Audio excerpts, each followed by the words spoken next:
Hi అండి. పూజ చేసినా చేయకపోయినా, నైవేద్యాలు పెట్టినా పెట్టకపోయినా, పొరపాటుగా చదివినా సరిగ్గా చదివినా కోపం రాకుండా పోనీలే, ఇంత బిజీగా ఆ మాత్రమైన పూజ చేసింది పాపం అని కరుణించే దేవతనే అమ్మ.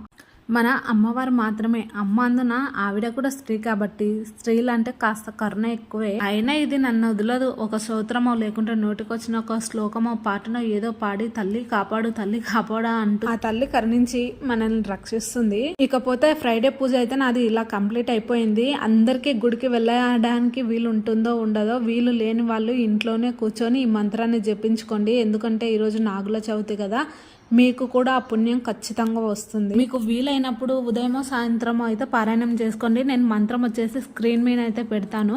ఫస్ట్ వచ్చేసి అనంత, వాసుకి, శేష, కమలం, కవం, కర్కటక, అశ్వతార, ధృతరాష్ట్ర, శంఖపాల్, కాలయ, తక్షక, పింగళ ఈ మంత్రం పారాయణం చేసుకోండి.